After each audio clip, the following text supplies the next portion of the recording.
ഏകീകൃത കുർബാനയുമായി ബന്ധപ്പെട്ട മാർപ്പാപ്പയുടെ ഉത്തരവ് നടപ്പാക്കണമെന്ന് സിറോ മലബാർ സഭ സിനഡ്. മാർപ്പാപ്പയുടെ വീഡിയോ സന്ദേശത്തിന്റെ അടിസ്ഥാനത്തിൽ സിനഡ് രേഖാമൂലം സർക്കുലർ പുറപ്പെടുവിച്ചു. എറണാകുളം അങ്കമാലി അതിരൂപതയിലെ എല്ലാ പള്ളികളിലും ഏകീകൃത കുർബാന അർപ്പിക്കണമെന്നാണ് സർക്കുലർ.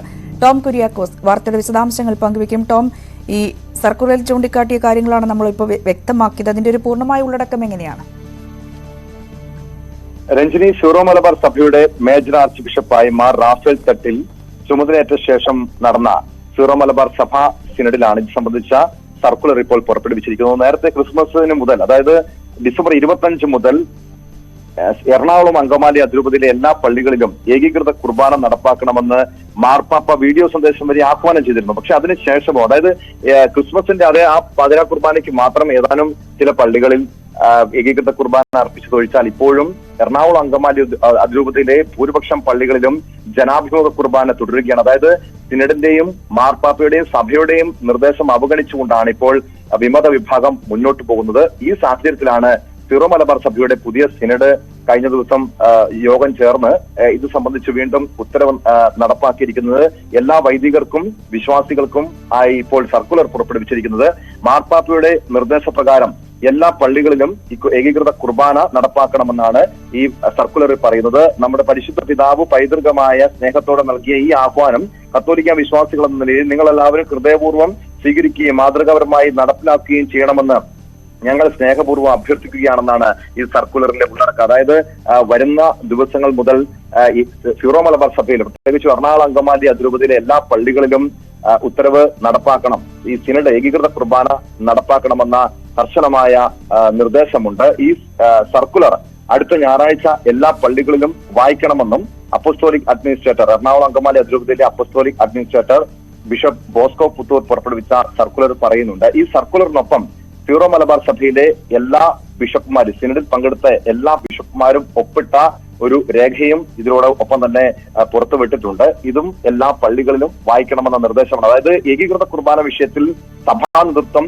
യാതൊരു വിട്ടുവീഴ്ചയ്ക്കും ഇല്ല എന്ന കർശനമായ മുന്നറിയിപ്പ് കൂടിയാണ് ഈ സർക്കുലർ ഒന്നും മനസ്സിലാക്കേണ്ടത്. അങ്ങനെ ഒരു വിട്ടുവീഴ്ചയ്ക്കും ഇല്ല എന്ന് നമുക്ക് ടോം സൂചിപ്പിച്ച പോലെ ഈ സർക്കുലറിൽ നിന്ന് നമുക്ക് മനസ്സിലാകുമ്പോഴും മുന്നോട്ടുള്ള സാധ്യത എങ്ങനെയാണ് ടോം? ഇതുമായി ബന്ധപ്പെട്ടുള്ള വിഷയങ്ങളൊക്കെ കഴിഞ്ഞ കാലങ്ങളിൽ നമ്മൾ കണ്ടതാണ്. ഉയർന്നു വരുമ്പോൾ ഏത് രീതിയിലുള്ള പ്രതികരണമാണ് വിമത ഭാഗത്തിന്റെ ഭാഗത്തു നിന്നും ഉണ്ടാകുന്നതെന്ന്. സർക്കുലറിൽ ഇങ്ങനെ കർശന നിർദ്ദേശം നൽകുമ്പോഴും മുന്നോട്ടുള്ള സാധ്യതകളെ എങ്ങനെ കാണണം?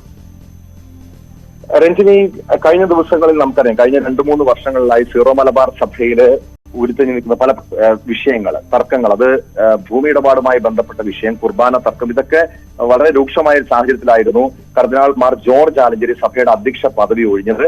അതിനുശേഷം ഇപ്പോൾ മാർ റാഫേൽ തട്ടിൽ സഭയുടെ പുതിയ അധ്യക്ഷനായി തെരഞ്ഞെടുക്കുകയും ചെയ്തു. അദ്ദേഹം ആദ്യമായി തന്നെ തെരഞ്ഞെടുത്ത ആ നിമിഷത്തിൽ തന്നെ വളരെ വ്യക്തമായി സഭാവിശ്വാസികളോട് പറഞ്ഞ കാര്യം താൻ എല്ലാവരെയും കേൾക്കും, എല്ലാവരെയും ഒന്നിച്ചു കൊണ്ടുപോകുമെന്നാണ്. അതായത് കഴിഞ്ഞ ദിവസം അദ്ദേഹം ചുമതലയേറ്റ ശേഷം എറണാകുളം അങ്കമാലി അതിരൂപത ആസ്ഥാനത്ത് എത്തിയ എല്ലാ വൈദികരെ അഭിസംബോധന ചെയ്തിരുന്നു. അവിടെയും പറഞ്ഞത്, നിങ്ങൾ ഞാൻ കേൾക്കാൻ തയ്യാറാണ്, പക്ഷെ നിങ്ങൾ എന്നെയും കേൾക്കണം എന്ന കൃത്യമായ സന്ദേശം അദ്ദേഹം നൽകുന്നുണ്ട്.